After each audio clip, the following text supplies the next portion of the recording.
Chennai Silks in mega summer sale. Summer வந்தாச்சு. What's your plan for this holiday? எங்க கிட்ட விட்டுருங்க, நாங்க பாத்துக்கிறோம். GT Holidays, South India's #1 travel brand. எதிரிகளை வீழ்த்த கடைசி ஆயுதமான சத்ரு சம்ஹார யாகத்தை இன்னைக்கு விஜய் நடத்தி முடிச்சிருக்காரு. இதனால தன்னுடைய அரசியல் எதிரிகளை வீழ்த்த முடியும் அப்படிங்கன்னு நம்புறாரு. அது மட்டும் இல்லாமல் விஜய் வெற்றி பெற்றால் கரூரில் தான் முதல் மாநாடு நடத்தணும் அப்படிங்கிற விஷயங்களும் தாவேகா வட்டாரங்களில் பேசப்பட்டு வருது. மறுபுறம் திமுகவில் முக்கிய அமைச்சர்கள் மீதான வழக்குகள் எல்லாம் நீதிமன்றம் ரத்து பண்ணிட்டு வருது. அது குறித்த பின்னணிகளையும் பார்ப்போம்.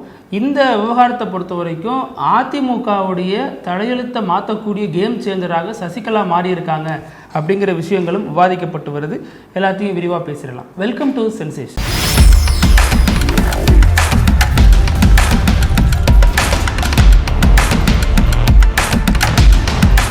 வணக்கம் பிருத்திவி. வணக்கம் அழகு. விஜய் அரசியல் பிரச்சாரத்தை எல்லாம் முடிச்சுட்டு இப்போ ஆன்மீக பயணத்தை மேற்கொண்டிருக்காருன்னு தான் சொல்லணும். பிரச்சாரம் போனாரா? இல்லை, சில இடங்களுக்கு போனாரு, ஓய்வெடுத்து டயர்டாகி அதுக்கு ஓய்வெடுத்துட்டு போறாரு. இல்லை, ஏதோ சில இடங்களுக்கு போனார்ல. அதாவது பிரச்சாரத்திற்கு போன இடங்களை விட போகாத இடங்கள் தான் அதிகம். பட் ஏதோ ஒரு வகையில் சில முக்கியமான இடங்களை கவர் பண்ணாருன்னு தான் சொல்லணும்.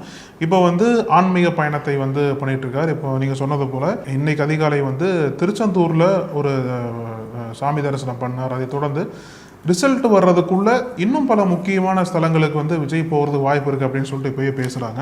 ஸோ திருச்செந்தூருக்கு எதுக்காக திடீர்னு விஜய் போனார், அந்த பின்னணி என்ன என்பதை பற்றி இப்போது பல தரப்பில் பல விதமாக பேசப்பட்டு வருதுன்னு தான் சொல்லணும். இப்போ அதாவது திருச்செந்தூருக்கு விஜய் போகிறதா இருக்கட்டும், அடுத்து 3ஆம் தேதி நீங்கள் சொன்ன மாதிரி ஷீரடி சாய்பாபா கோவில் மகாராஷ்டிராவுக்கு போகிறாரு, அதுவாக இருக்கட்டும், 30ஆம் தேதி 234 வேட்பாளர்களையும் சந்திக்க இருக்கிறார் விஜய்ங்கிற தகவல் வருது, அதுவாக இருக்கட்டும்.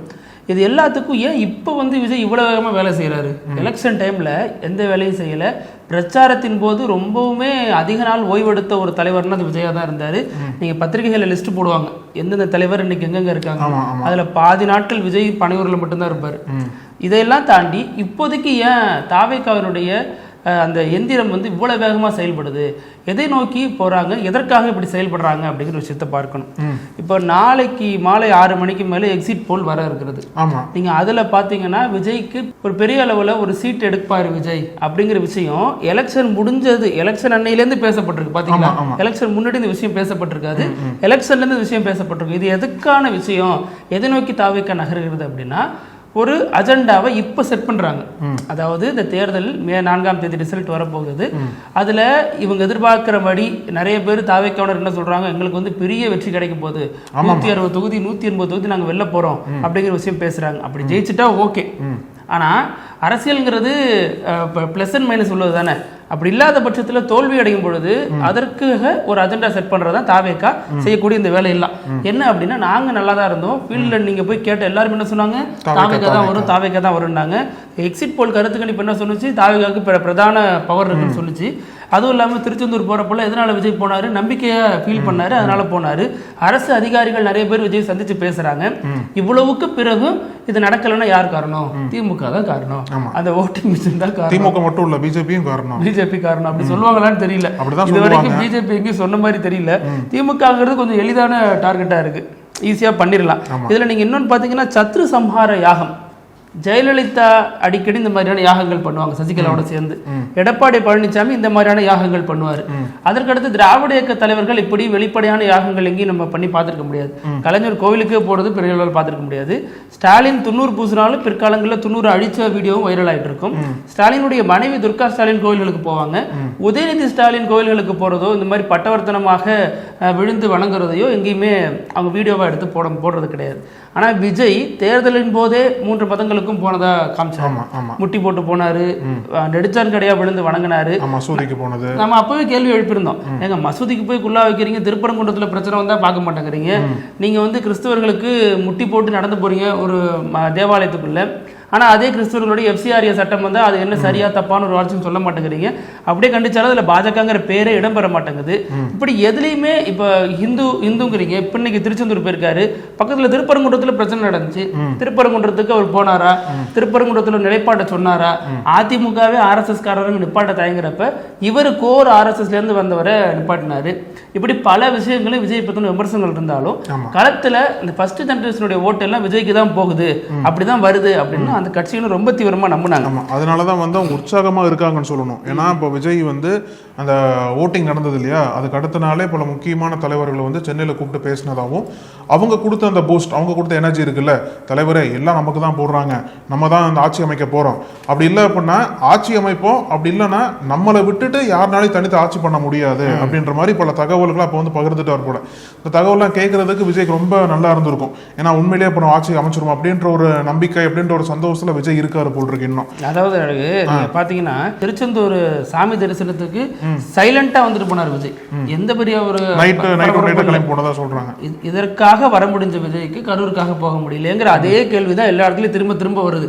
அப்ப இவங்களால சைலண்டா ஒரு இடத்துக்கு போயிட்டு இன்னொரு இடத்துக்கு வரவும் முடியும், படோடோபமா போயிட்டு வரவும் முடியும், அதுல பலரை பலியாக்கிட்டும் போயிட்டு வர முடியும்னா அப்ப இது யாருடைய அலட்சியம் அப்படிங்கிற ஒரு கேள்வி வருது. இங்க திமுக சதி செய்யாதா? இங்க திமுகவினுடைய ஆட்கள் தேர்தல் ஆணையத்திலிருந்து அவங்க பர்மிஷன் கொடுக்காம வேற சில பிரச்சனைகள் பண்ண முடியாதா அப்படிங்கிற கேள்வியெல்லாம் தொக்கி தான் நிற்குது. இதில் நம்ம சொல்லணும் அப்படின்னா, எடப்பாடி பழனிசாமியை ஒரு பக்கம் மத்திய உளவுத்துறை அதிகாரிகள்லாம் பார்த்து உங்களுக்கான வாய்ப்புகள் அதிகமாக இருக்குது, நீங்கள் பெரிய மெஜாரிட்டியில் நம்ம வரப்போகிறோம், 140 to 150 வரப்போகிறோம், அதை அப்படி தான் சொல்லுவாங்க பாஜக கூட்டணி இருக்குல்ல அப்படின்னு அவரை உசுப்பேத்திட்டு இருக்காங்க. இந்த பக்கம் திமுகவில் முதல்வரை பார்த்து நிறைய பேர், அதாவது மாநில உளவு பிரிவு அதிகாரிகள்லாம் நீங்கள் தான் வரப்போறீங்க, 180லேருந்து நம்ம வந்து 150 வரைக்கும் நமக்கு வாய்ப்புகள் இருக்குது, கண்டிப்பாக மெஜாரிட்டி பிடிச்சிடலாம் கூட்டணியோட, அதனால பயப்படாமல் இருக்குன்னு இவருக்கு ஒரு பக்கம் ஆறுதல் சொல்கிறாங்க. தாவேக்கா விஜய் கூட ஒரு சில அதிகாரிகள் சந்திச்சா இப்போ பேசுகிறதா தகவல் வருது. அரசியல்வாதிங்க தேவலாம் போருக்கு நம்ம அதிகாரிகள் எல்லா இடத்துலயும் துண்டு போட்டு வச்சிடுறது. எதுக்கு பிரச்சனை? நமக்கு கள நிலவரமும் புரியறது இல்ல, ஏதோ ஒண்ணு சொல்லிட்டு யாருக்கும் பாதகம் இல்லாம இருந்துப்போம் அப்படிங்கிற பேர்ல எல்லாரையும் சந்திச்சு ஒரு அட்டெண்டன்ஸ் போட்டு வச்சிடறாங்க. விஜய் நம்பர் 2க்கு வராரா அப்படிங்கிறது ஒரு வாதமா இருந்தாலும், நம்பர் 2க்கு வந்து அவர் யாரை காலி பண்றாருங்கிற ஒரு விஷயம் ஓடிட்டு இருக்கு. நம்ம ஆல்ரெடி சொன்ன மாதிரி திமுகவினுடைய எதிர்ப்பு வாக்குகளை தான் அவங்க பிரித்து எடுத்துக்கிறாங்க. அதற்கான பிரச்சாரங்கள், அதற்கான போட்டிகளாக தான் இன்றைய களம் இருக்கு. அதில் விஜய் வந்து பெரும்பாலும் எடப்பாடி பழனிசாமி வாக்குகளை உடைக்கிறதுக்கான வாய்ப்புகள் தான் இருக்கு. சென்னை உள்ளிட்ட நகரங்கள்லையும் சரி, மற்ற சில இடங்கள்லையும் சரி, கணிசமாக அதிமுக வாக்குகளை தான் உடைப்பாரு. ஏன்னா ஜெயலலிதாவை புகழ்றாரு, எம்ஜிஆர் சிலைக்கு முத்தம் கொடுக்குறாரு. அதிமுக தலைவர்கள் மீதான விமர்சனத்தை தவிர்த்துட்டு நேருக்கு நேராக திமுக தலைவர்களை மட்டும் விமர்சிக்கிறதுங்கிறது அவங்க திமுகவுக்கு எதிர்ப்பு ஓட்டுகளை பிரிக்கிற வேலை தான் அது அப்படிங்கிறத நம்ம பார்த்துருந்தோம்.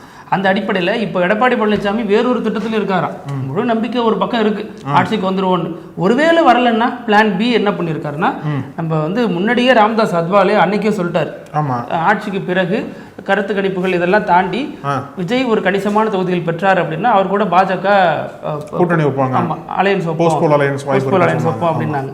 அதற்கான பேச்சுவார்த்தையும் இப்போ பேக் சேனல் வழியா எடப்பாடி பழனிசாமி பேசிட்டு இருக்காரு விஜய் கூட. மறுபடியும் அதே விஷயங்கள் தான், துணை முதல்வர் பொறுப்புல இருந்து பல விஷயங்கள் தர்றோம் அப்படின்னு. ஆனா யார் அதிக சீட்டு வாங்குறாங்கிற பொறுத்து அது மாறும்.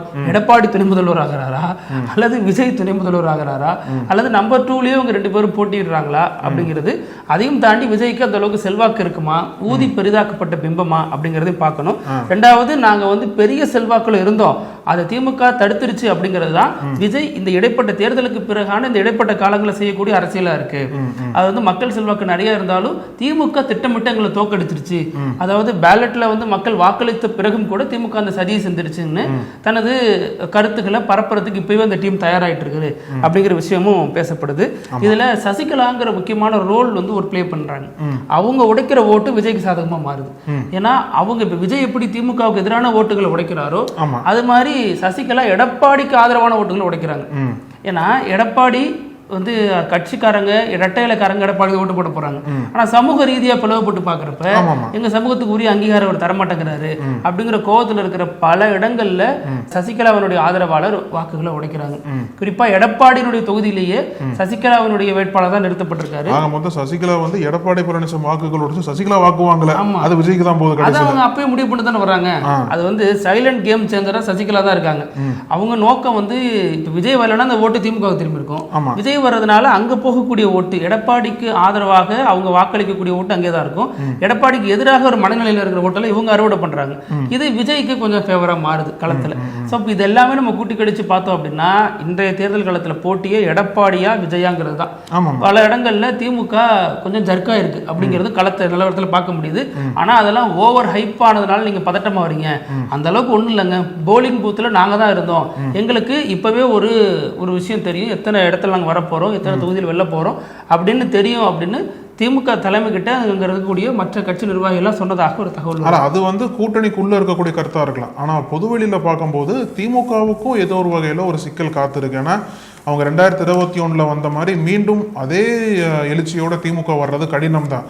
நீங்க சொன்னது போல ஒரு பக்கம் விஜயோட ஃபேக்டர் வந்து ஏடிஎம்கே வாக்குகளை பிரிச்சாலும் திமுகவுக்கு ஏதோ ஒரு வகையில பாதிப்பு வரும்னு தான் சொல்றாங்க. ஏன்னா இதுல விஜயகாந்த் வந்தாரு. ஆமா, அந்த அதிமுக ஆட்சி காலத்துல விஜயகாந்த் கட்சிக்கு பொறுப்பேற்று களத்துல நிக்கிறாரு. அப்போ அந்த ஓட்டு உடையிறப்ப யாரு சாதகமா போகுதுன்னா திமுக ஆட்சி அமைக்குது, மைனாரிட்டி கவர்மெண்டா இருந்தாலும் திமுக ஆட்சி அமைக்குது. அடுத்து 2011 அவங்களோட கூட்டணி போறாங்க, அது வேற. 2016 மக்களவை கூட்டணி வருது. அப்புறமா அந்த இது யாருக்கு உடையுதுன்னா அது வந்து திமுகவினுடைய வாக்குகளை உடைக்குது. அதுக்கப்புறம் இப்ப என்ன சொல்றாங்க, கமல் வந்ததுக்கு அப்புறம் அதிமுக எதிரான வாக்குகள் தான் உடைக்கிறாரு, திமுகவுக்கு சாதகமா மாறுது. இப்ப விஜய் வர்றாரு. நம்ம கமலும் அதிமுக வந்து மிக கடுமையாக விமர்சித்தார். நீங்க அதையும் பார்க்கணும். அப்போதைக்கு ரூலிங் பார்ட்டி யார் இருந்தாங்களோ ரொம்ப கடுமையாக விமர்சித்தார் கமல். இப்ப அதே மாதிரி விஜய் கடுமையாக விமர்சிக்கிறாரு. ஆட்சி மாற்றம் இருக்குமா அல்லது அதே ஆட்சி தொடருமாங்கிறத மே 4ஆம் தேதி தான் தெரியும். ஆட்சி மாற்றம் இருக்கிறது கொஞ்சம் டஃப் தான். ஏன்னா தொடர்ந்து டிஎம்கே அலையன்ஸ் தான் இது வரைக்கும் ஃபேவரா இருக்கு. ஆனா அதுல டிஎம்கே அலையன்ஸ் சொல்றதான் பெரிய மேட்ரிங். இப்போ டிஎம்கேக்கு இருக்கக்கூடிய மிகப்பெரிய சவால் என்ன அப்படின்னா, நம்ம மீண்டும் ஜெயிச்சிடணும், அதுல ஏறக்கூடிய உறுதியா இருக்காங்கன்னு சொல்லி டிஎம்கேல சொல்றாங்க இல்லையா. ஆனா மீண்டும் ஜெயிச்சாலும் தனிப்பெரும் கட்சியா மெஜாரிட்டி மார்க்கை தாண்டி வந்துருவோமா அப்படின்ற ஒரு கேள்வியோட தான் இங்க அணுகிட்டு இருக்காங்கன்னு சில பேர் சொல்றாங்க. ஏன்னா அந்த ஒரு சந்தேகம், அந்த ஒரு கேள்விதான் திமுகவை சார்ந்த கூட்டணி கட்சிகளுக்கு ஒரு புதிய உற்சாகத்தை கொடுத்துருக்கு. அப்போ திமுகவுக்கு தனிப்பெரும் மெஜாரிட்டி வரல அப்படின்னா நம்மளுக்கு வந்து அதிகாரத்தை கொடுத்தாகணும். இப்போ முன்னாடி ஏதோ ஒரு தேர்தலில் நம்ம என்ன பார்த்தோம் அப்படின்னா திமுகவால் அந்த மெஜாரிட்டி மார்க் வர முடியல. இப்போ காங்கிரஸ் வந்து திமுகவுக்கு ஆதரவு அளிக்கிறாங்க. ஆனால் காங்கிரஸுக்கு அமைச்சரால் இடம் கொடுக்கப்படலை. இருந்தாலும் காங்கிரஸ் அந்த சப்போர்ட்டை திமுக கொடுக்குறாங்க, திமுக ஆட்சி நடத்துறாங்க. இப்போ அதே மாதிரி ஒரு சூழ்நிலை திமுகவுக்கு வந்துடும். அந்த ஒரு சூழ்நிலை பயன்படுத்தி இப்போ காங்கிரஸ் உள்ளிட்ட கூட்டணி கட்சிகள்லாம் இப்போ நம்ம வாய்ப்பை விட்டு கொடுத்துடக்கூடாது. ஏன்னா இப்போ திமுக ஒருவேளை மெஜாரிட்டி மார்க் தனிப்பெரும்பான்மையா அவங்க வரல அப்படின்னா நம்மளோட ஆதரவு திமுகவுக்கு தேவைப்படும்.